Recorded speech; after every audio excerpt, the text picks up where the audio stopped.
Hello, friends. Welcome to the Dirty Politics Show with your host, the Right Honorable Gentleman, name of Aladdin and Pirate. A lot is happening in this crazy world, and they're going to help y'all make heads from tales of it all. Now on to the show. We hope you do enjoy.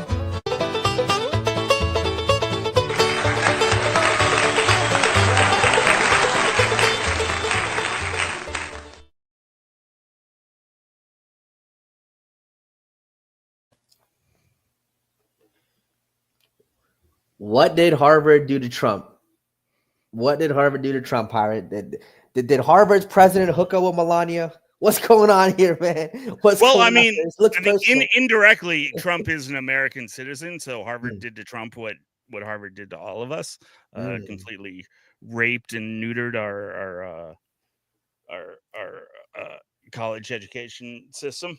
Yeah, as much as any school in America. Fucking psychopaths, you gotta like Georgia. Psychopaths is strong. Then the skull and bones. Oh, okay. The President's Club and all that. I hear you. Yeah. Look, it's still the most prestigious institution in the world. Some of the more brilliant minds. And let's say, I feel like let's throw out the Oxford and Cambridge just have like a more aristocratic. No, Harvard still holds a little more cachet, I think. But let's throw out the arts and all that. Shout out Dartmouth, New Hampshire. Yeah, look, some of the most brilliant, scientists, law minds come from Harvard. Will continue to come from Harvard, right? So they do produce a lot of, innovators, brilliant minds. They're med school as well, whatever the case may be. So it just seems very strange why Trump just going after Harvard.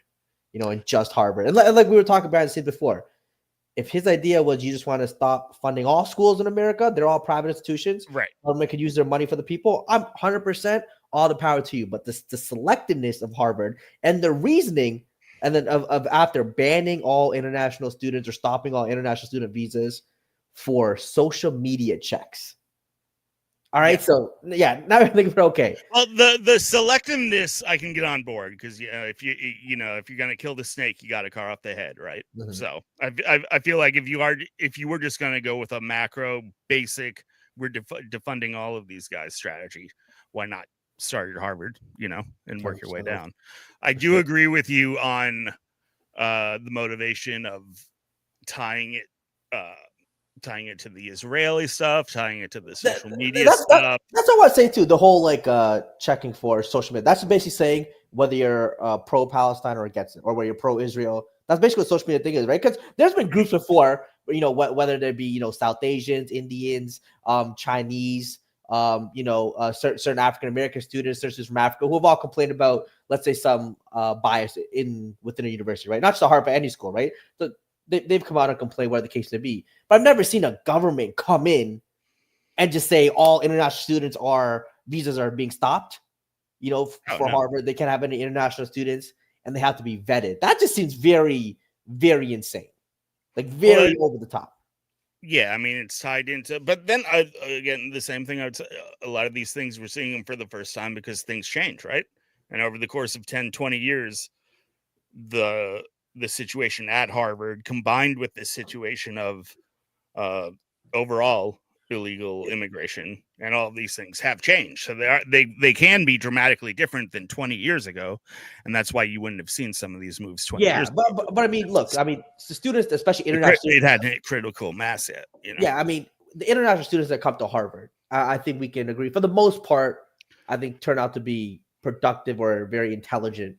Okay, one productive and intelligent members of society. They're not like, I would say historically, yes. Like historically, I would agree with most all the things that you're saying. Mm-hmm. But I feel like I and many people in America have seen such a drastic shift in collegiate education over the last 10, 15 years, this modern era, this modern generation. Mm-hmm. I think Trump, his people, and me and a lot of other people to some extent would say this is the reason why it has to happen now, why it wasn't really necessary in the 80s. Like, like in the 80s, we wouldn't have had to go into Harvard. And but I think this is the most anti-conservative thing ever, because it's about like freedom of thought, freedom of expression. Like you go to school. Okay, fine, freedom of ideas. thought. All right, then you get no government money. Yeah, that's fine. 100%. That's fine. No government money. I can deal with that. I'm okay with that too. I still get why this administration is going against such fundamental conservative concepts. Of like I said, like conservative belief to go that in itself is an extremely conservative concept. Like, hey, you Harvard, you get no money. You want to be a private institution. Okay, but you want to. You can't just be Harvard. You got to do it all schools, like you said. Do it at all schools. You can't just be Harvard, right? Then you're just picking and choosing. And then if a left wing, let's say a left wing president comes in, and he says, "I want to defund every religious university." Right, and he just but if he just does the religious university, not the others, that's like okay, clearly that's bad. You can't, you know what I mean? I think you got to stand up against that, whether you're right or left. No, right? You can't be picking and choosing based on who you like and don't like. We're kind of in a screwed situation in America. I think I've been going like I am. Yeah, you know me. I believe thoroughly in republics and constitutions, and I'm extremely impressed with America's Constitution and how it's been able to hold up for 250 years. It is the oldest constitution in the world. That said, it seems like through a combination. Has it held up though? Well, I mean, it's 250 years later. Our borders are further than they were 250 years ago, and we are the superpower on Earth. So I think you can say okay. Yes, up to this moment today, it's held up. You know, it still exists, but now I feel like, you know, the balances in the whole checks and balances thing is, you know, it's always going to kind of fluctuate through the years, and it seems to have kind of settled in this gridlock zone where virtually nothing can be accomplished because there's so much with the combination. I feel like with the combination of in the legislative branch, the way the filibuster has really like kind of ruled the day over the last 15, 20 years, and to where like you need a majority that's virtually impossible on anything to pass anything in the legislative. 100%. And then now you look at the judiciary, which we're supposed to have three branches that all kind of check and balance each other, right? But so now, I mean, the judiciary is butting its nose into the executive branch. So you look at it and like, well, okay, if, you know, the judiciary gets to check the other two branches by interpreting the constitutional rule of law, right? But so then how are the other two branches able to check the judiciary? It's gotten to kind of an unrealistic place, like passing an amendment. Yeah, the idea of appointing judges and then them being there for 20, 30 years in some cases. Right. So that's not really checking the power, right? It's like initiating. It's hard to check it. It's hard to check a judge. Exactly, and it's hard to check the whole court system, and especially the Supreme Court. Like you can pass an amendment, so. We can't do that, but practically that's not going to. It's impossible. Yeah, in this day and age. Yeah, to get an amendment, don't you need like 70% or 75%? You need 75% of the states, and then you also need like 70% of all of the state legislatures. It's like in this current situation, it's absolutely impossible to pass an amendment. 100%. That's anything unrealistic. Yeah, the judges thing. I hear you. I mean, there's always going to be again. I think there's left-leaning judges, right-leaning judges, and sometimes they use their own interpretation to interpret whatever it is. No, which I see all the time. And anybody who just says like, "Oh, a judge is impartial and unbiased," like any judge, there isn't one judge in America that is. Yeah, it's really hard to be impartial because everyone has an opinion at the end of the day. It's very hard to. Right. So then, if you're talking about a system, where I mean, how many like judges are we talking about? I think it's like 1,300 federal judges on all the levels, and any one of them can at step this point, in. I don't even know the difference between like the 5th Circuit, the 7th Circuit. You know what I mean? Like I just hear, I'm just like, I don't really know what's going on at this point. But like, who holds the power? And then you got the appeals courts, and then it can go all the way up to the Supreme Court. And the Supreme Court can only handle so many cases at a time. It's only 9 people and their staff, you know. And so then if you like, did you see just a day or two ago, some circuit court stepped in and put an injunction on Trump's tariffs. Completely. I saw that. On all of the tariffs. I'm not sure what the I'm not I mean, look, I don't know what the legal grounds are, whether he has a right to do it or not. That's up. I think we should bring a legal scholar up, because that's up to, again, how it's worded within the laws of the states. Very difficult. Yeah, you know what I mean. But well, that's the other. When you talk about legal scholars and lawyers, and dude, it's like people just have to admit, like, none of this, we can't make this stuff objective. It's always going to be subjective. It's always in the hands of you. On any issue, you can get two legal scholars, and probably two like highly respected legal scholars that disagree with each other. I mean, look, two scholars from Harvard. Some are left wing, some are right wing, right? Yeah. I hear you. At some point though, like 1 + 1 doesn't equal 2, right? There has to be some sort of it's fact-based middle, right? There has to be something for that. I would think these scholars could come. Well, sure. In life, it's like, like you can't come up and say that, our. But that also goes back to your our deficit is 36 trillion donuts and not 300. Yeah, it's dollars, but there's so much gray area that lies within relatively logical situations. 100%. That goes back to your, the Constitution lasting and existing. Yeah. It's the Constitution is, I think, it's read in so many different ways today, and in some ways, I think rightfully so. I mean, look, I think any literature I read from, whether it be the 1700s, 1800s, 19, whatever, you do interpret or read in a different way based on the lens of today, right? Yeah, right. But even it's not just the lens of today; it's personally, and like you can look at it, but look up the reviews of So look up like 1984, right?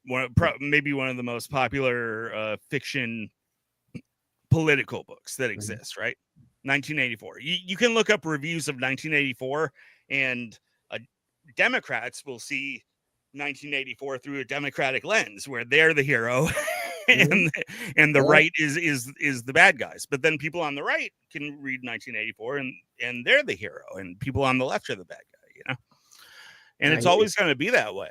So in the end, politics there's always that dirty aspect of politics. It's really just like personal initiative, drive, the ability to win over the public, enough of the public in a situation to get something passed. To me, that's 90% of politics, is being able to win over the public and make them believe what you believe. Not necessarily the truth, but make them believe what you believe and what you're saying.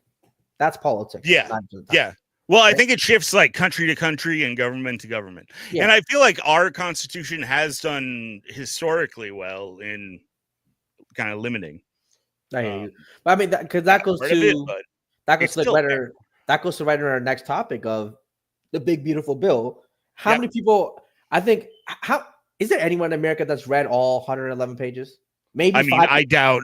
I would doubt it. I don't think any senator has. I'm not. Yeah, senator. Maybe there's 5 people in the entire country who have read it. Yeah, probably some staffers and probably some random guy on YouTube in Iowa living in 100%, right? So a couple random people, but this idea of reading everything that is in a bill or in a bill that wants to get passed. Yeah, it's just obviously not gonna be a reality. And then we see what we see today, where there's 2 different interpretations of this big, beautiful bill: what it does for healthcare, what it does for taxes, what it does for the people, the good, the bad, and all that. And it's really hard to really get a consensus, because again, I can find 5-10 different people on Twitter or YouTube that are saying it's great, and 5-10 different people on Twitter or YouTube saying this is the worst bill ever. You know what I mean? So it's and again, it's like how you look at here. Let's look at this one thing. This is from Bernie, right? So this is Bernie's interpretation of my man Bernie, the big beautiful bill. And of course, Bernie's going to interpret it as, I don't know if you can read that graph, but it's basically giving all the money to the rich, right? Hey, tax breaks to the rich. Yep. They say. But again, that's like that the very way that it's phrased kind of shows the different intuitions that people have, right? Because Bernie and Democrats, people on the left, it seems like when they talk about taxation, they talk about it in a way like, well, the government is entitled to 100% of your income. And so if the tax rate goes down, that means the government's giving you money. right? So like Bernie looks at a tax cut for rich people, and in his mind, that's the government giving rich people money.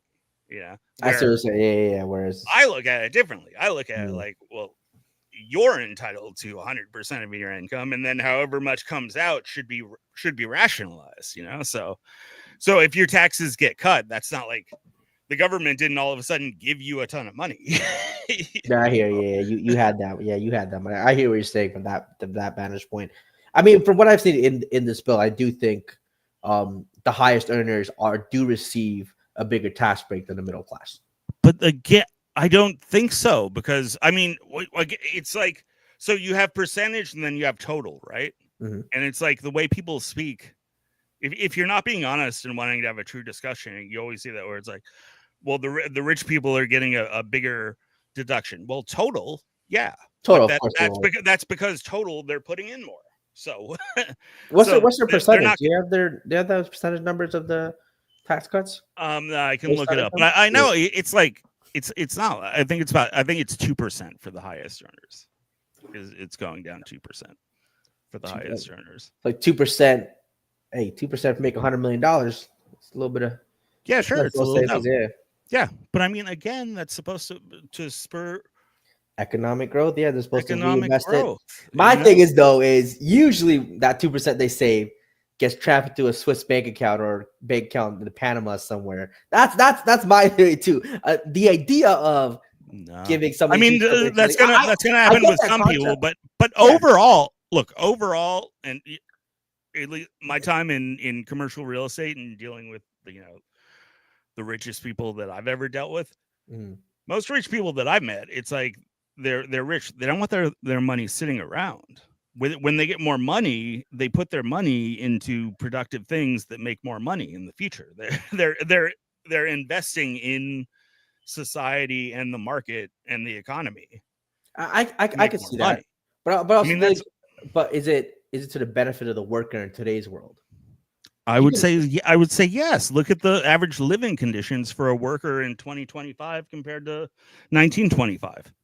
But compared to like 1960, I think the 60s still 70s, overall better. No, because again, this is a false equivalency people make where they say, oh, in the 60s, there were more people able to live in suburbs, buy a house, own a car, that kind of thing, right? Yeah. But it's because they were living 60s lifestyle. Like right now, you could trade your lifestyle for a person in the 60s. All right, turn in your cell phone.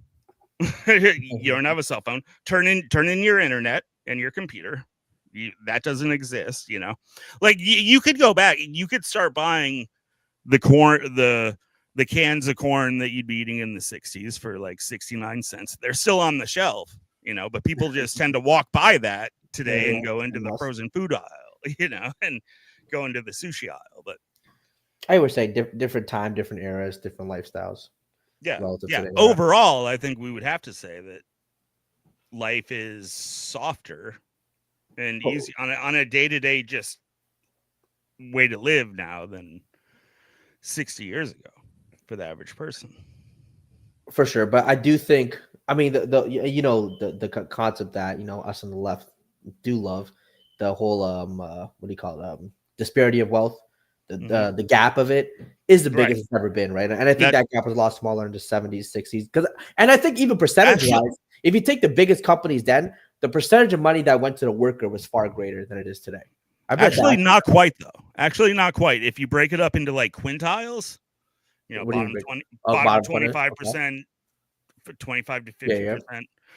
Over the last 60 years, that bottom quintile has stayed pretty much stagnant. More people, there's more wealth disparity, but that's because more people have gone up into the higher levels, so there's more disparity. So you think that's a good thing, right? You think there's more of a upper middle class now? Yeah. They don't like to think of themselves that because people have this way of judging their life that really isn't grateful for things. But I mean, I guess the whole essentially there's a higher the wealth disparity thing though is like the top 1 to 5% is far more wealthy than they were then compared to the bottom 40. even in America. But again, I don't. And again, this is the two different ways to look at it. I don't see that as a bad thing if the people on the bottom are better off than they were. Like, I don't understand how that's a bad thing. Like, yeah, I don't think as many people would you rather have just everybody living in filth? What's a better world, where 100% of the people are equal living in filth, or a world where half the people are living in filth and half the people are doing very well? I would take the situation. Yeah, half the people are doing very well, right? I'll say like that. Let's just say I guess let me put it in terms of today, right? Let's say right now you have in a company, you have you have CEO and the partners. Let's say they're all making like 50 million plus whatever, right? Then you have like managers, whatever. Let's say they're all millionaires. Then you have like the middle class making, some 6 figures, low 6 figures, mid 6 figures, whatever. And you have at the bottom of the bottom, you have the minimum wage workers at the company, middle management of the company are making 50, 60K, right? I think if you take away, let's say 20, 30% of the people making 50 million, 40, 30, 10 million, and if that money was transferred down to that bottom tier minimum wage, going up to that 60, 70, 80K, I think it would be a lot better. And I think that's what in America in the 70s was a lot like that, even the 60s, more so than it is today. Again, do you remember when I showed you the whole misery index and why Ronald Reagan was elected in such a landslide? Yep. That shit wasn't working, man. that shit was not working, and it's like your heart says you want it to work, and I'll even agree that my heart would want that to work. Yeah.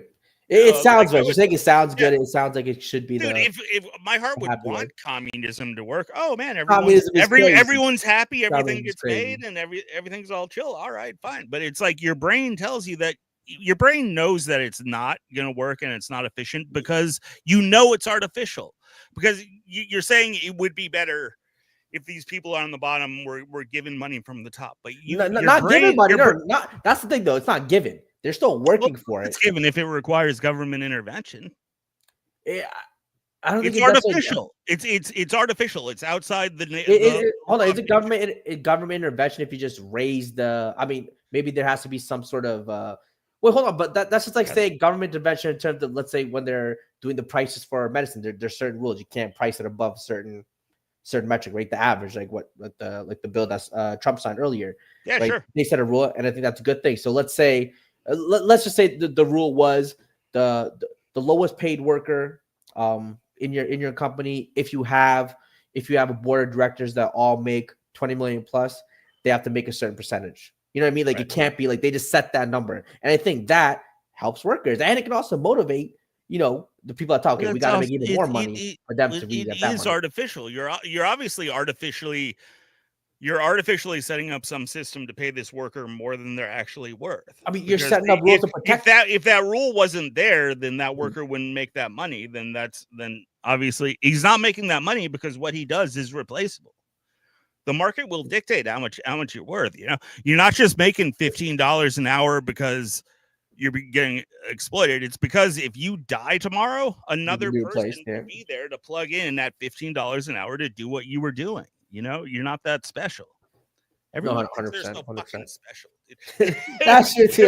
350 million Americans, and everybody thinks that they should be having a house, a nice car, and 3 weeks vacation because there's some average intelligence guy working at Best Buy. I'm sorry, man. You should be grateful that you get to walk into a Best Buy for 8 hours a day, and somehow that's going to equate to you being able to have a roof over your head and food on your table. That is the interesting discussion. There are plenty of people who I know who do have the fundamental belief that minimum wage should get you a home, should get you healthcare, should get you a car, should get you a couple weeks vacation a year. I mean, I agree with the healthcare thing. I think everyone should be covered regardless. Well, that's some the whole thing. Depending on some people interpret healthcare as a right. Exactly. A positive right. I mean, that's a big difference, right? Conservative. I don't really believe much in positive rights. That doesn't really make much sense to me. To me, rights are negative. Rights are, the government can't fucking kick down your door and kill you. That's a right. You have a right to life and security. You don't have a right to ice cream. Yeah, that's a little right. Yeah. I mean, look, do I think I think again, medicine. I think you're right. I think you have a right to insulin if you need it. If you have diabetes, I don't think any government should. What, a right? If Can you agree? Like, you're in a modern country, you're paying taxes. You're then you could have that privilege. You could have that privilege, and you should be thankful for that privilege. But a right? Yeah, that doesn't make any sense to me. You have a right. You have a right to. You have a right to other people's labor. You have a right to. Some doctor has to get up, has to wake up and come see your ass because you're not feeling well. Insulin is so widely available you have that now. Right? No. I mean, no. Go to. I think go to a doctor's. Well, you have a right. Some factory has to make a tube of insulin for you. Somebody somewhere has to wake up and fiddle around with some things and make something for you. That's a right. I think in a modern first world country, to me, that's a privilege. It's a privilege. To me, that's but to me, the rights of a first world country and a developed country. I'm not saying you can't have any privileges in society. I hear what you're saying. It is a privilege. Yeah. I hear what you're saying, but I think a right is different. Like I know there's certain countries where you're not. That's not going to happen. It's not developed enough. It's right. It's not what you see. But I think in every first world nation, you do have a right to. I think insulin is such a basic, it's not basic at all. It has to be manufactured and produced. It has to be sourced, manufactured, produced. Hey, shout out to the Canadian who just put out who gave it away for free, the formula free for insulin. Didn't want to make big money off of it. Some guy gave away insulin. Yeah, it's Canadian. Or penicillin. Yeah, penicillin. He gave it away. He's like, you know what? Just a lot of people need it. Was going to patent it. Was going to get rich off of it. Just giving it away to the people. Well, let's see a few again. We were saying so. This big, beautiful bill is 100 pages. I've tried to wrap my head around some of it, but understand a bit. But have to admit that it's very in depth. So relies on a lot of interpretation. So let's see what a couple different angles are saying about it. It's probably best to start with Mike Johnson heads the Congress. They just passed it, so he's probably the closest thing to an author of the bill. So let's hear a little. I know Mike only read like 3 pages. He called it a day. I feel like Mike Johnson's a pretty diligent guy. How many people do you think use ChatGPT in Congress to ask what the bill was? I guarantee you a lot of them, man. I just saw a tweet today where this guy was panicking. He was in his doctor's office. He turned his phone around and saw that his doctor was on ChatGPT. Bro, I'm telling you, if I was in Congress, I feel like ChatGPT can make you look more intelligent than 99% of them. Dude, but not even like my whole experience with ChatGPT is like it's like obviously wrong, like quite frequently, actually. Like you seriously have to fact check AI. If you were in school and just tried to write a complex paper off AI, you would have so many mistakes. You can tell now when something's AI generated. Like if you're having a debate with someone in the chat, you can just tell when their response is like, okay, bro, I know you just put that. You just copy and pasted that from a AI generator. Yeah. All right. Here's Mike Johnson on the big beautiful bill. Or abuse. Yeah, look, my district, as every district in America, has people who are on the program who shouldn't. And when you're talking about, I keep using this example, a young able-bodied man with no dependents, there's no reason he should not be working. We are the party that supports human dignity, and we find purpose and dignity in our work. It's good for the individuals involved. It's good for their community. It's good for society at large. When you're talking about work requirements, by the way, it's very flexible. It just means that you either work or you volunteer, do something meaningful in your community, or you're in a job or work training program. 20 hours a week. I mean, this is not some huge demand. If you're going to be on the public wagon, you have to do something to help pull it if you're able. And again, Jake, the purpose of this is to preserve these very necessary, very important safety net programs for the people who actually need and deserve them, and not those who are gaming the system. And I think I'll go into any town hall anywhere in America, my district or otherwise, and explain this, and everyone nods in agreement and understands it. So the Democrats are trying to twist the facts. They're trying to put out misinformation because they're going to vote against this, and there's no way to defend it. What it means is they're going to be voting for more fraud, waste, and abuse instead of the elimination of it, which is what our package does. It's not just Democrats, though, right? I mean, there are voices in MAGA world sounding the alarm that cuts to Medicaid could really impact. So that seems to be what a lot of the battles are about, are the Medicaid, the effects on Medicaid.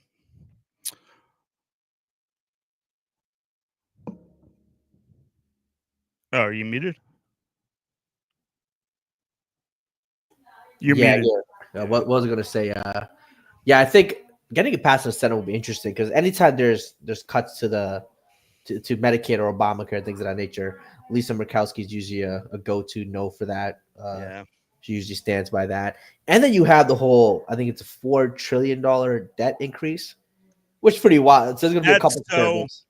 I don't know if I that's the mean, number, whatever it is. Whatever the number it is. that's one of the numbers, but Yeah. one thing I know about all these bills, the projected costs and savings are never right. You know, it's always going to be.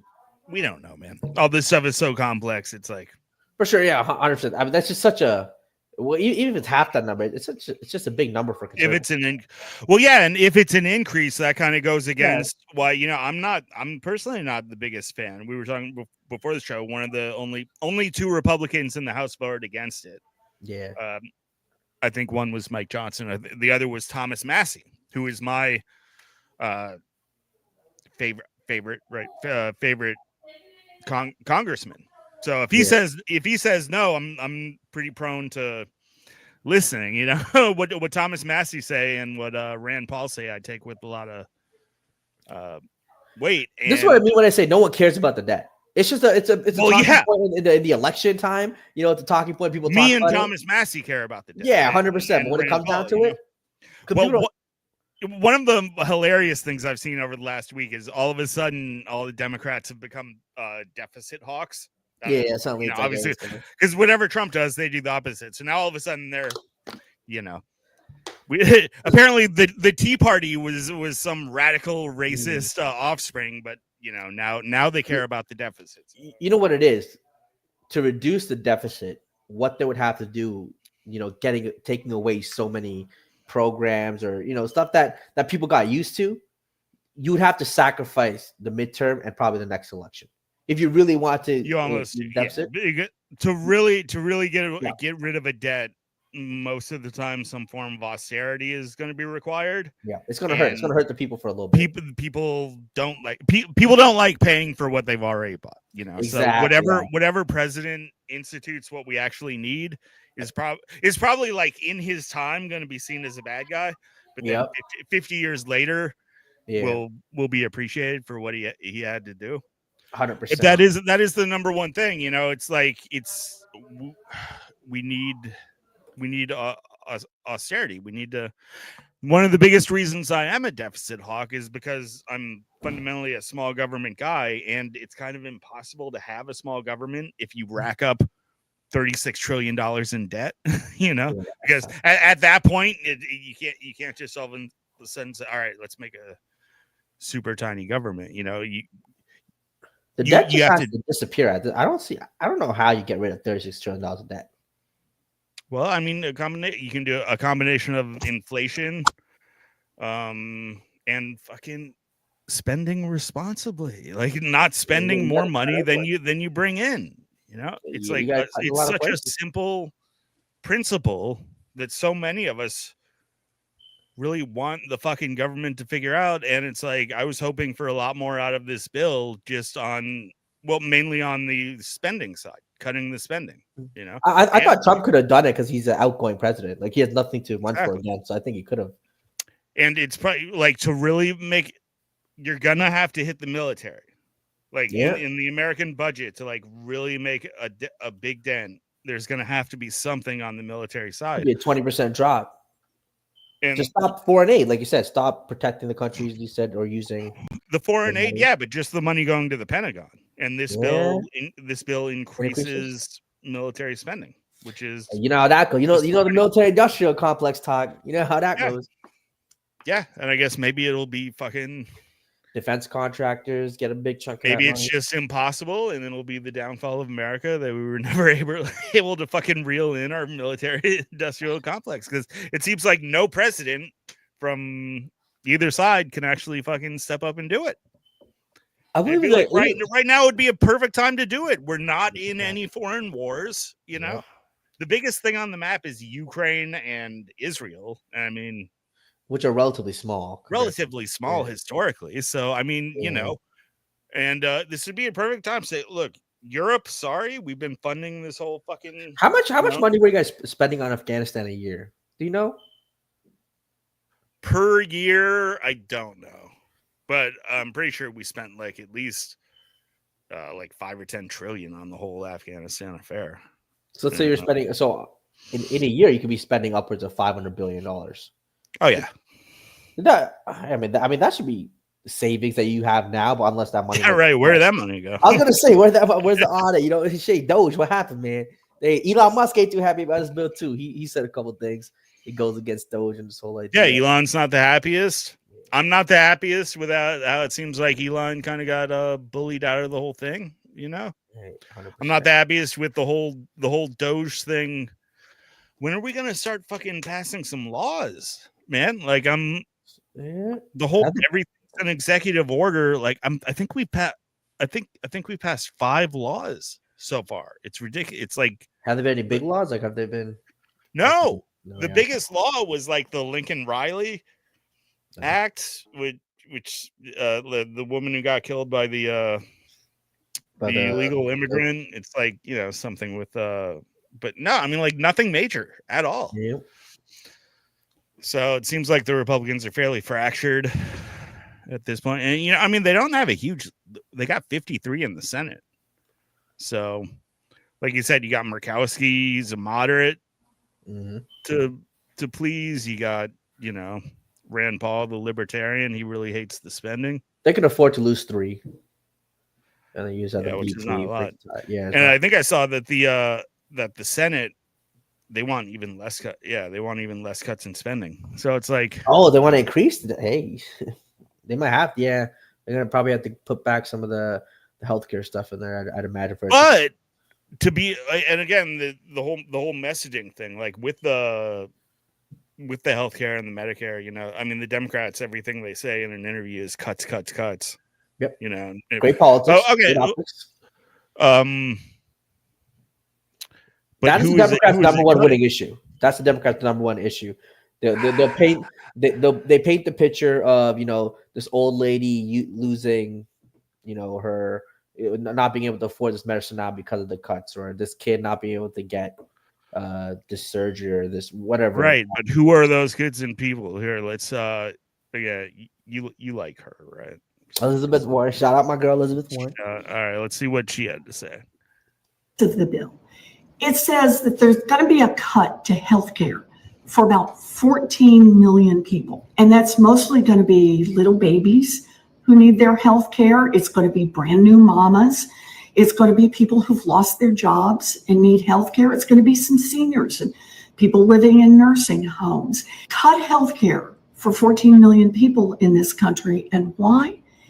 In order to produce tax giveaways for a handful of billionaires. You get the idea, so that Jeff Bezos can buy a 3rd yacht, or Mark Zuckerberg can do another party where he dresses up and dances around to entertain people. That's the bottom line here. What the Republicans are trying to do is take away from those who need it to give it to their besties, and that is a handful of billionaires. Here's the I mean, that's brilliant. That's just brilliant politics. I just find it so interesting. Yeah, just the basic difference in messaging, like, appeals to different people. Like, you know, just the words that she uses: take away from X to give to Y. Think about the mothers watching. My baby not being given medicine. Right, but I feel like it's completely misleading. It's over the top. It doesn't say exactly who these people are, and it's not. Yeah, there's no details. There's never details. It's yeah. never From details. what I've seen, these aren't actual cuts. You know, it's not like it's not cuts. It's changing qualifications, and a lot of them are going to hit. Which like, are wait. You take out the money, which means you have to change the qualifications. Right, so less people are going to cover. But they take out because they've taken out the money, seeing previously tallying up the people who actually don't qualify, who are exploiting the system. Like, a lot of this goes to illegal immigrants. Now, I don't know numbers on it. Many Democrats will say illegal immigrants should have. They're still people. They should have care. They're still people. All right, if that's your stance, fine. All right, but most people, their stance is like. And our mandate, the way the government is working right now, is like, hey, you shouldn't even be here. we're looking for you to get you out of the country. So, like, you know, like, no, like it's the things have changed. Like, There's one thing that I read here again. We'd have to look it up too, and I think there's some context to it too, where it says it lowers the age of a dependent child from 18 years old to 7 years old. In some cases, that means assistance programs designed to help children will no longer include 8, 9, 10, 11, 12, 13. So a 7-year-old in first grade is not a dependent child. And I think it's for them to be covered, the parent has to work over 20 hours a week, something along those lines, for it to become more. And again, it's just a great talking point for Democrats to frame it as they're taking away you're taking assistance for kids. And I mean, which is true. But I mean, it is true. No, I mean, they're saying that you have to do something. You have to go. You have to go to work and do something for at least 20 hours a week. But that's a fundamental disagreement that we have. Like, that is a fundamental disagreement. Yeah. It is, because it typically, like a Republican-minded person is like, there is no free lunch. You should not be projecting the next 10 years. I think a kid could get a free lunch. You should not be projecting the next 10 years of your life. My life will be 100% subsidized by the government. Like that is just generally not an attitude that's promoted from the but to be the quality of care, especially let's say for a 12-year or 13-year-old, shouldn't be dictated on how much their parents work and what they're covered by. I think everyone should just be a unit. As a former poor kid born to poor parents, I disagree. I feel like, dude, society did not bring your ass into this fucking world. All right, your mom and your pa did. Sure. Right? And we have to get away from this pattern where it appears that the governments promote anybody, even if you're fucking retarded and don't have a job, aren't contributing anything to society. You can have as many kids as you want, and then the government will take care of you and all your kids. No, but hold on. We're not talking about. That's not a successful pattern. We're not talking about buying. We're not talking about buying 13-year-old Porsches. Right? We're talking about healthcare. Them getting a certain level quality of care. Right, so it's not like someone's giving them all these luxury items. This is healthcare, right? Or I mean, there's still emergency healthcare is there for almost anybody, Yeah, emergency healthcare. Anybody can walk into an emergency room. Nobody gets turned away. Yeah, well, but I think that's also the problem is because of that. I think a lot of people will lean into emergency, which leads to again the longer wait time, the emergency rooms being filled, and I think that takes away from rather than curing when they have the problem. I can't think of the word right now. Again, you're painting this picture like there's no other option. I'm saying, like, we can't say to this parent, figure out some way to work 20 hours a week. That's just off the table. Because we have to think of the children, and so we have to promote this society that. It's like you can paint it with good intentions, but let's look at the actual results. Like what I'm saying, what are you actually promoting? You're actually promoting saying to these people, you can have as many kids as you want and don't worry about it.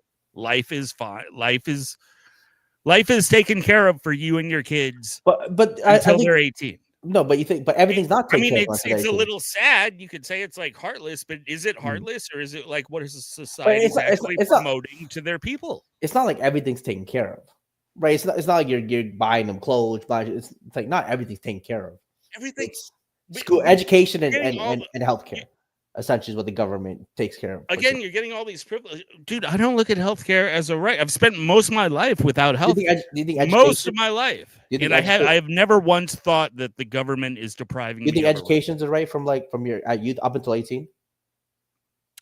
No, honestly, no. Whoa, okay. So now we in two different worlds. Education, dude. I think you're see this, and these are all like intuitions. Democrats and lefties, you feel like so much of this stuff is like initiated and brought to society by the government, and I disagree. I think just because you take away the government educating you, like I have faith in humans to actually still go out and learn things and learn skills and read things. And like, you can look all throughout history. It's not needed for the government to step in and teach you how to read. You can pick up a fucking book. Like this is true. I hear what you're saying. Sometimes it's up to the individual or their parents, whatever the case would be, to teach them basic fundamentals.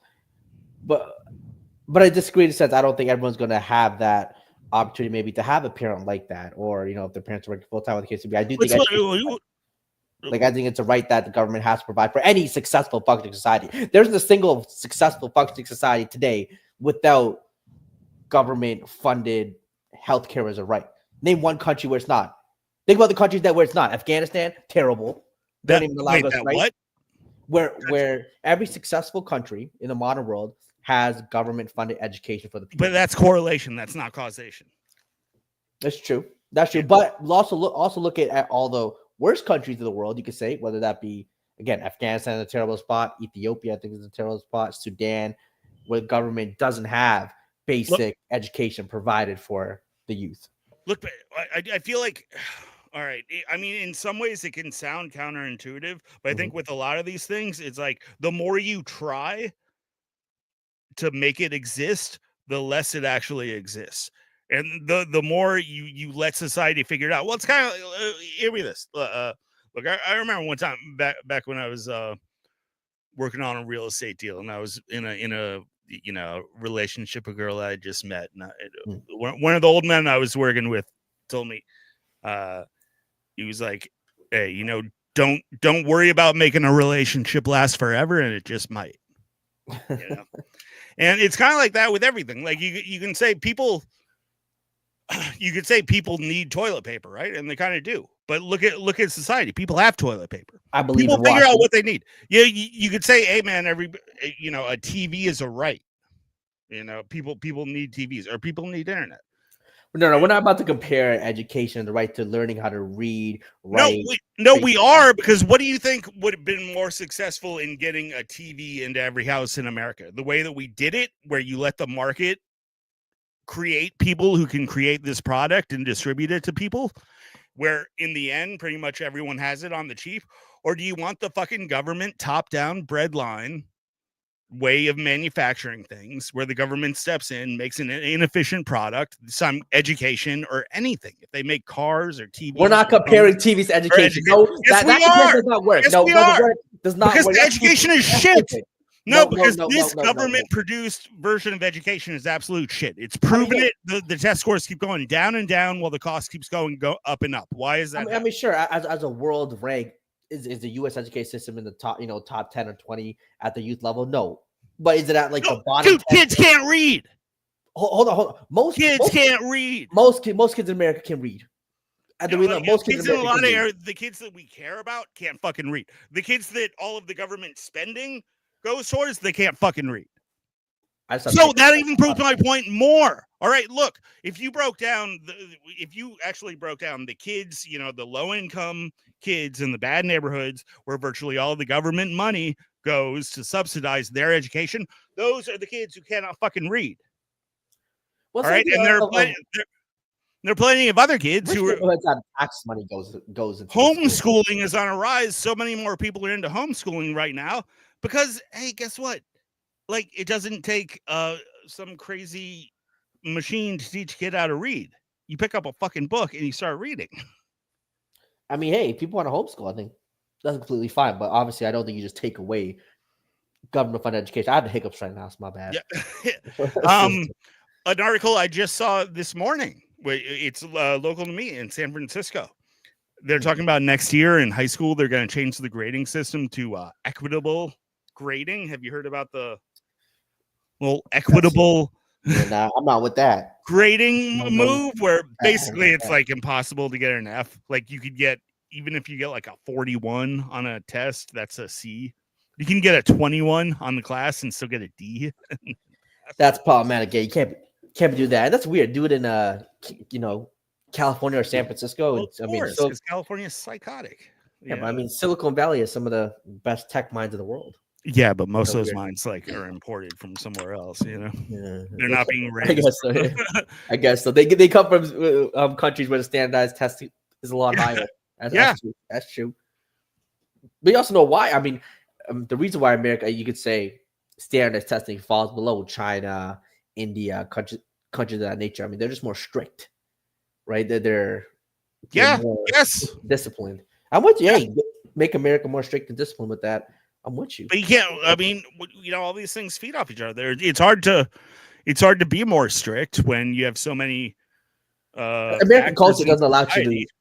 to. Hey, I think Vivek said it best. American culture glamorizes the high school quarterback more than the high school mathematician. While in China, the high school Kinda. mathematician Yeah, is that glamorized was more. one of the parts of his paper that I kind of disagreed with, because, like, going all the way back, we do glorify the quarterback, but also we, like Revenge of the Nerds type stuff. Yeah, it is And weird glamorous. science. That's always Yeah. been a part of American culture, where it's like Yes, rooting for the nice nerdy guy to punch the quarterback in the nose at the end of the movie, like, and get the hot girl. get the hot girl. Yeah, I mean, that's always been part of No our doubt, culture no too. doubt. My whole life, Yeah, I hear that. What do you think about the last couple of weeks?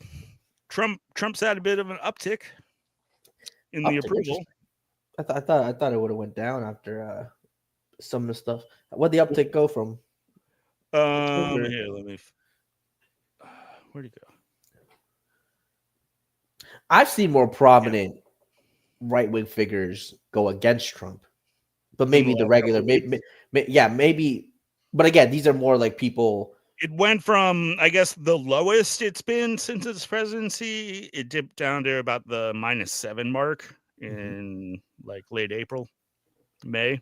Okay. And now it's around the -2, which is actually -2 in American, presidency the last 10 years or so is fairly acceptable. Yeah, I think when it comes to, again, the job approval ratings, one way I see it is you have the actual American people living their lives every day, going to work, this and that, versus the opinions of political commentators who are all over the internet and Twitter these days, right? So I think the political commentator right-wing side, I think Trump's approval rating has dropped noticeably, while maybe middle America, they're still Well, what are any particular guys you're thinking of? Oh, Tucker went on him. Tucker had a case. Yeah, I mean, Tucker's been fairly critical the whole way through, though. He's definitely not like a full on. But I do find his I do find his.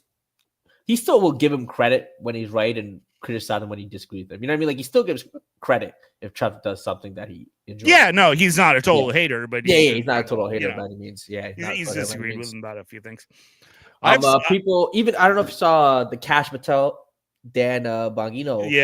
Back. Yeah, that a lot of right wing pundits were like, "Whoa, what's going on here?" Right? A lot did, yeah, because those two were like, big. I don't want to say conspiracy nuts, but like they're big on the deep state and exposing the deep state. At this point, I do kind of have some questions like, "Hey, Cash, what are you doing, dude?" You said you were going. You said you're going to go and fucking raise hell. Yeah, you know how that goes. When you're outside the club, you do a lot of talking. Once you're in, what is going on with this Epstein stuff? I'm telling you, once you're in the club, people tend to get real quiet once they're in the club, which is crazy. Because I mean, I feel like I can understand how most people would succumb to that. But after a while, I just kind of get like, God damn, come on, humanity! Like, there's no one who's fucking. This gives more credence to, like, the whole idea of people behind the scenes running the show. Like, did they? Yeah, you think? So you don't think it achieved what they? No, I mean, what they wanted to achieve. Yeah, because even with, like, the JFK files, things like stuff that came out was all a bunch of nonsense. I'm like, okay, nothing really. Yeah, you have Trump who ran as anti-establishment, anti-deep state, all against that. You have his backing. You talk the great game, coming in. We're gonna tear this, the American government apart, expose all corruption, this and that. And then you go in, it's just like, okay, and then it's the same old story. So how powerful is this shit? Is it really like fucking lizard people under the mountain with, like, I don't know, man, laser beams and shit? Like, how powerful is this? I never liked to believe it, but even to me, from Obama to Trump to Biden to Trump, the way they campaign and what they did, it's just like there are bigger powers at play. There's bigger, consultants at play, whoever it is, that whatever they say on the campaign trail about, breaking the system, giving America back to the people, it's just, it doesn't happen. And it's like somebody behind the scenes, we're telling them, all right, this is what you can and can't do. Well, in jail, and that's why That's why I'm a libertarian. That's why I generally, like like if you're gonna say Trump or Rand Paul, I'm on Rand Paul's side. Oh yeah, I'd I'd be on Nasty's side. These libertarian guys are the only people that I've seen from either side, from any direction, who actually go to Washington and actually don't back down. And Hey, yeah, Ron Paul's been. I'll give him credit. He's been a straight shooter throughout. He's never backed down. He tells you the truth. He tells you the ugly truth. He doesn't. They tell you what needs to be said. So hey, let's listen this minute here. This is Thomas Massey. This is the one of the only Republicans to vote against the big beautiful bill, and here is part of his rationalization. And the 30-year note. What does this mean? Very soon, the government will be paying $16,000 of interest alone per U.S. family. And what are we telling them? Instead of taking care of that problem, we're going to give you a $1,600 tax break.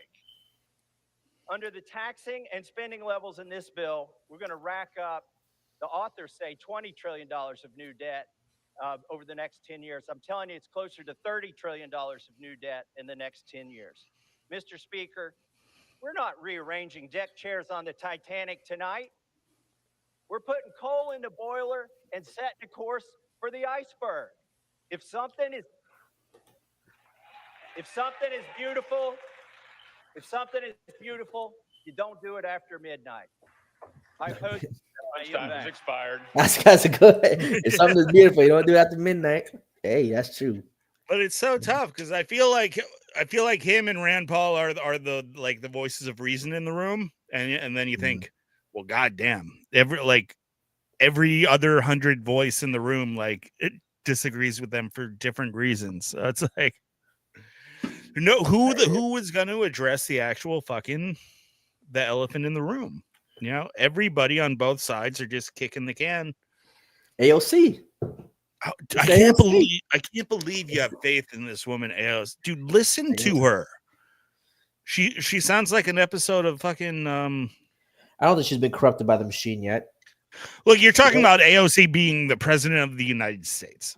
Hey, you're talking about going against the deep state. I submit that if you pop on any random 5-minute clip of AOC and you ask someone who doesn't know who she is, all right, is this person closer to the president of the United States or a 15-year-old high school student? Okay, yeah, but hold on. You don't get to say that. You don't get to say that because you're a Trump guy. Trump sounds like a 12-year-old chop a lot of the times. Oh, come on. No, if you're an Obama fan, you can say that because Obama sounds intelligent, intellect. Trump sounds like a 12-year-old.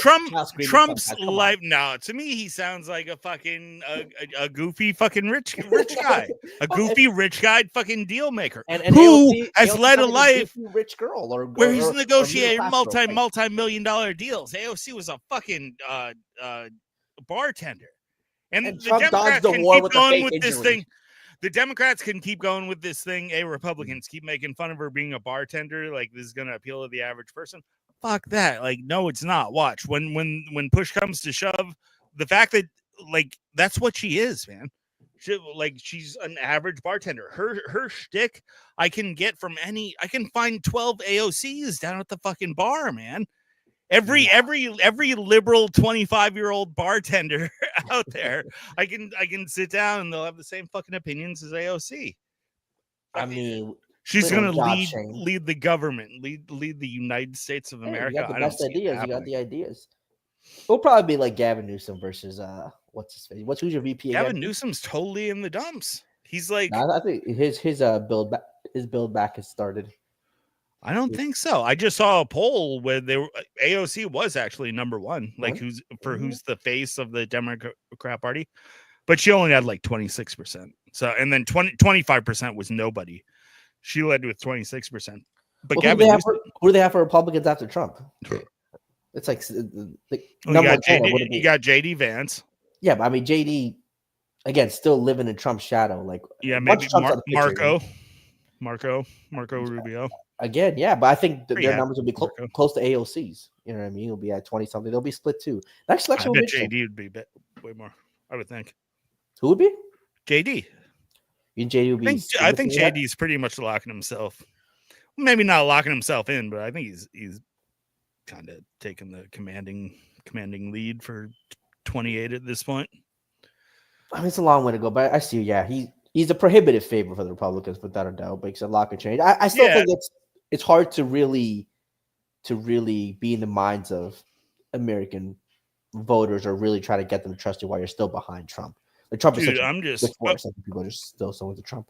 Dude, AOC. Okay, I'm just look. My guy was Rand Paul, and I had to come to the. Will he run again? How old is he? I wish he would. I don't know if he's definitely not too old. Yeah, so right in his when's the last time he ran? I remember, didn't he run in 2008? 2016. No, 2016. 2016 he ran? Rand Paul, the son. Ron Paul ran in 2000 and that's 08 and 12. Yeah, Ron Paul. Gotcha. And then ran in 2016. I wish he would. That would be awesome but again, I kind of had to come to the truth that, hey, man, like, this is my guy, but I just have to admit, I'm kind of out of step with the majority of the country, you know? And he's kind of short. He's got funny hair, and that don't work. When I look at AOC, like, come on, I mean, is she squeaky? She's squeaky, right? We can all admit, like, you listen to her speak, and I'm sorry, listening to, like, a squeaky bartender rail against oligarchy. Maybe it's because I'm from I'm living in a university town. I hear too much of this stuff, but that just sounds like she still sounds more intelligent than Trump. Very to you, but I think to a majority of Americans, no. No, I think more. I think AOC. And I could pull up so many clips of AOC saying random ridiculous stuff, like more than Trump. I believe so. Yeah, in the biggest place. Dude, according to AOC, we should not even be here in 2025. Cats and dogs. When has AOC ever said something stupid as they're eating the cats? AOC, she said the world would be over by now due to climate change. That's not stupider than they're eating cats and dogs. There's no way. Saying the whole fucking world. I'm sorry, saying cats and dogs is not equivalent to saying the whole world is going to be dead. Look, that's just her over hyping or over analyzing the. Okay. Here I saw her on one forum, and again, she's supposed to have a degree in economics, where she said that they were pointing out some job numbers during Trump, and they were good. And she was saying that the employment numbers were good because so many people are working multiple jobs. Just showing a complete lack of understanding of how,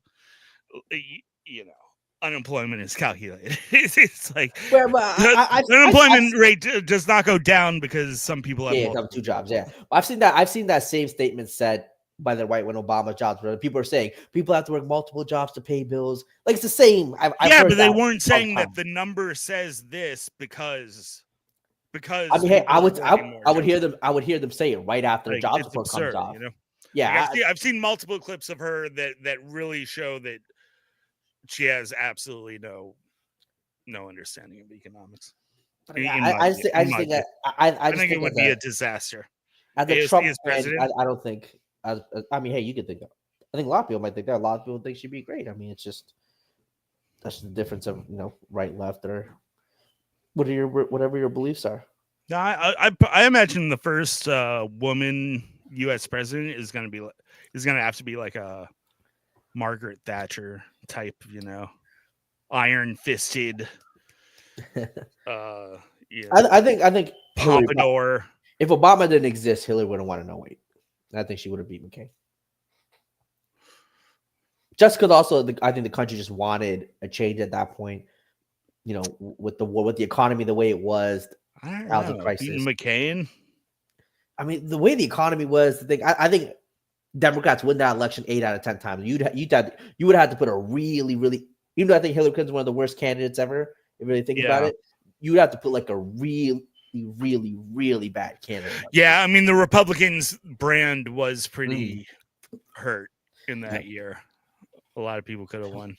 100%. I'm trying to think if over the first 4 years of Obama or if over Obama's term did Hillary's reputation go down or go up? She was their second. I mean, She was the Secretary of State. State. Yeah. Yeah. I suppose it probably went down. Yeah. I bet she would. Yeah. She might have been more popular in You know what? 08 than She was almost just kind of like she was getting in, you could say, at least in even the Democrats in their good graces a bit. And then I think what happened was the Epstein thing happened, and then the whole Clinton name kept getting dragged onto that. And that just kind of hurt. But that was a lot. Are you thinking what tanked Hillary? Yeah. Well, I think her being the Secretary of State probably hurt her because, in the end, Obama was more popular in the beginning than in the end. After 8 years, I think her being a part of the administration probably hurt her. You know what the thing with Obama is, and I think the same goes for Trump, is they're such big transformative figures. They don't necessarily allow other people to rise with them. Because to me, Obama was still loved by a lot of people. Obviously, his popularity went down, but he was still loved by the base and core. And same goes to Trump. I do think, again, having a secondary face come up with them, it's very that's true. Like during the Obama administration, did anyone else's star rise as a Democrat? No, they didn't. No, as a Democrat, nope. No, right? Joe Biden tried, but it was just kind of. He's to me, he remained the same. Like he was Joe Biden. I would say even Joe Biden's went down during the administration. That's why he wasn't able to just like cakewalk into a nomination for presidency. I hear you. I will say though, when Obama was elected, like 2008, he had nowhere to go but down. Like I can't remember a more universally loved guy besides Ronald Reagan when they were first elected. First elected. Yeah, like you know what I mean? Like even people on the most right of rights were like, all right, let's give this guy a shot. Really like him, what he can do for the country, because he was a guy who was supposed to go against the machine too, right? The whole idea of going against government corruption. Things of that that really worked out. Yeah. Hey, like I said, once you're inside that machine, somebody else is calling or saying something, Pirate. I'm telling you. Yeah, but I mean, most people should have known that. I don't know. People had a far different idea of Obama than what he actually was. Yeah. Obama was the first. He kind of came along with the social media too, where it was like he was able to be nebulous enough to where I think everyone was able to plug in kind of what they thought he was, and his speeches were broad enough to where it was like, I am what you want me to be, and I'm gonna do it. Yes, we can. Yes, we can. Bro, that's we can. What? To me, that's still hope and change. That's a great slogan. That was one of the most brilliantly run campaigns. Like what they had going on. They had the song come out, "Yes We Can" song, which is actually a really catchy. It was song great for the left. For I think for the average American, for the right, it sounds pretty silly. Hope. Hope and change. Hope sounds desperate. Hope sounds desperate too. I remember seeing a lot of conservatives say that was the first Democrat they voted for in a long time. Yeah, a lot of people. It's just that guy. Well, it was. But also, that was honestly I really think a lot of people were hoping that it would have some kind of, racial healing component that. I think in the end, it really had the opposite. I'm pretty confident that by the end of Obama's term, race relations were like at the all-time low of my life. So, the racists came out. People are using the race card more. No, but what happened was the race, because previously the president had never been black, right? Yep. So all throughout every president, there's going to be a huge contingency of people who disagree with the president. Mm-hmm. But the president was always a white guy. So you're going to say it was racist. Once the president became a black guy, then all criticism of the president shifted to this. You're a racist. If you disagree with Obama, you're a racist. If you like the Tea Party is a racist movement, when obviously theTea Party was an economic movement. But there was you're because right. It's against Obama, and now it's racially tinged. There was a little bit of that for sure, but I've also never seen. I think there was a lot of that. I'm just speaking for myself. I'm a person I voted for Obama the first time. Yep. I disagreed with a lot of his policies once he actually had power. And in that position, I felt the thing where well, you're racist because you don't like You Obama disagree and with what him he on the does second. because he's black. And it's like, well, Yeah. no, that has absolutely nothing to do with it. 100%. No, you're If right. it You're was right. a white woman or a white man, I'd be saying the exact same things. There's a lot of that for sure. But I also think that I think a ton, because now after Sure, a Obama ton. is when But it's also since that time the branding of Republicans as racist by the Democrats just went through the roof. And now we got to this point where now it's like Nazi, Hitler, white supremacy talk all the time. But before that talk, I've never seen a president be called the Antichrist before Obama. That was a big thing. The tan suit gate was a big thing. That was a dude. big Didn't Killer Mike's got a song about Reagan? 666. Sure, but the left called Reagan the Antichrist forever. Obama was getting that. And George Bush. Hold on, and then you had the racist toast with the Barack Hussein Obama. We understand what they were doing there, right? We saw it in the crowd with John McCain, even though he shut it down quick. The racial hatred was also at all. I mean, to be quite, it was kind of a trip to see a candidate for president with middle name Hussein. I'm saying Hussein in particular. It's like Saddam. At that time, it was a. But I'm just saying. Again, I think, and again, the whole deal with the progressive, they always demand everything to like modern day is. Or, their progressive vision is the only thing that's right. And so everything throughout history was wrong. It's like they can't acknowledge that, man, America, America, for the most of the time, it was primarily white. The percentage of people being white was much higher. So the percentage the percentage of white people being in movies was much higher. The percentage of the odds of the president being a white man were much higher. Because I will say this. I do think the left focus too much on, let's say if someone's nominated for best actor, they want like 6 people of color and 2 white guys nominated. I'm like, wait, the percentages don't match up, right? Like if 20 or 30% of the nominees are people of color, I think that matches up more along with America's population. And a few years ago, the Oscars did the whole thing where it's like, to be considered for best picture, you had to have a certain percentage of minorities in like significant roles in the movie. That's not just, how are you supposed to make like a historically accurate European movie if some situations in history are going to be a group of white men? For sure. That's just for sure. Just like with Black Panther, they didn't put any Asian or white people in there because I'm all down for that. Like I studied history and anthropology because I love all the different cultures through history, and I'm all down for make more movies about Indian battle in 1300 or something. That'd be awesome. Cast all Indians, it's cool. But it's like to do that, you don't have to say that now there can't be any art that's a vast majority white people, because those situations happened. If you make a movie about fucking Ireland in 1600, I'm sorry, man. That's like all white people. Well, you can't have me starring in that movie. Wouldn't make sense. But if you want to, call me up. Call me. I'll be Irish for you. It's all good. Oh man, I gotta go in like 5 minutes.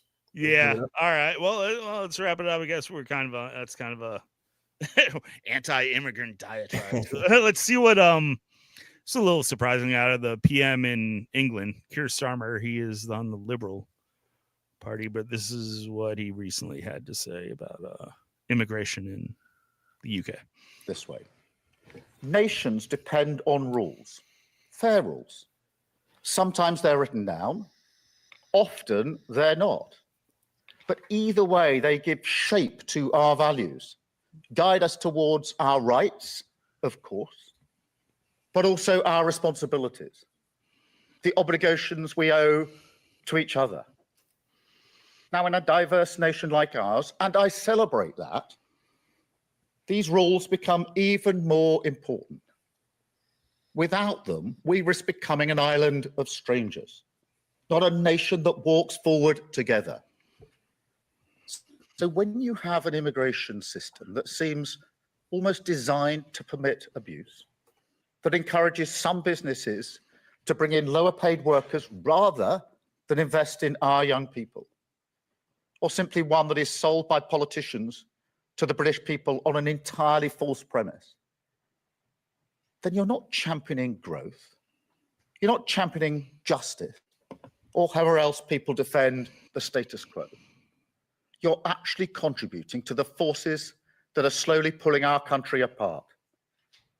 So yes, I believe in this. I believe we need to reduce immigration significantly. That's why some of the policies in this white paper go back nearly 3 years. Why I told the Labour Party conference, taking back control is a Labour argument. And why, most importantly of all, inward migration is already falling with this government. Look, I 100% agree. Yeah. I mean, it seems like, multiculturalism, immigration is shaping up to be maybe the most important issue of the 21st century. Yeah, I mean, I think a lot of these European countries with travel, they let in way too many immigrants, which have fundamentally kind of changed how the country is, which I think is a problem. But you see how the key part there was, see how he stated that? It wasn't immigrants are killing our babies, raping our women. Like he was very reasonable, thoughtful. Yeah, but it also kind of reminds me of the talking points of the Democrats on like the border and immigration the last 20 years, where again it's just kind of this like soft peddling of soft peddling of platitudes that lead to nothing happening for 10 or 15 years. I don't think he was soft peddling though. He made it known, but he said it in a way that wasn't demeaning to the immigrants, but rather uplifting to the country in a way.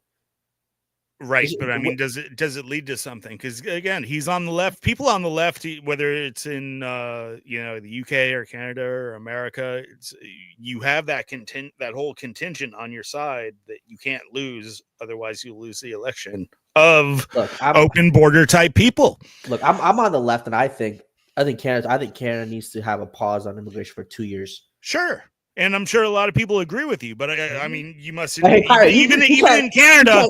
You can't say that though. You can't say that, Pat, because you're racist if you say that. You better not say that, Pat. No, exactly. Like I'm sure there's a good like 20-25% of Canada, that are on the left that will, say you're a racist, say that you gotta let everybody into your country. So it's like it's just tearing from within, I hear you. And how much power. So it seems like to get things done in this modern climate, I feel like you gotta be willing to be called a Nazi and keep it moving. Yeah, you can't. I feel like the last 10 years, a lot of the people on the right and in the middle were spending a lot of time trying to have conversations about how you're not a Nazi, and I think it's valid because I think most people are not Nazis. Call me crazy, but I'd like to think so. Yeah, but it seems like to actually get things, like we got to do away with spending so much time being worried about and having conversations about that. I just got to accept that, man, a lot of people on the left are in this intersectional reality of oppressor versus oppressed. Pseudo-socialism. They're gonna call you a Nazi no matter what. Like you cannot. It's a buzzword, just like otherwise. The right will say commie, woke. Left will say Nazi. This and that. The woke really caught on. I feel like some people on the right say commie, but I don't feel like commie is as ubiquitous as Nazi on the other side.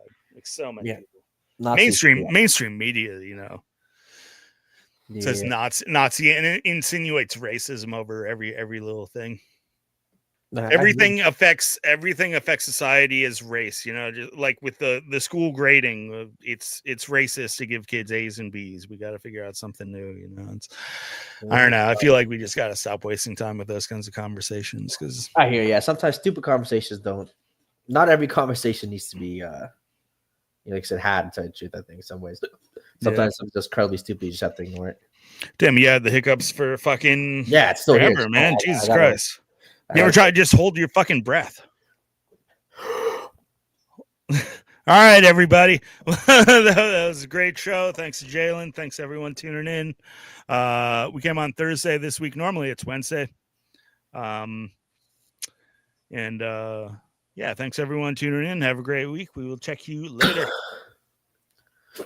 No.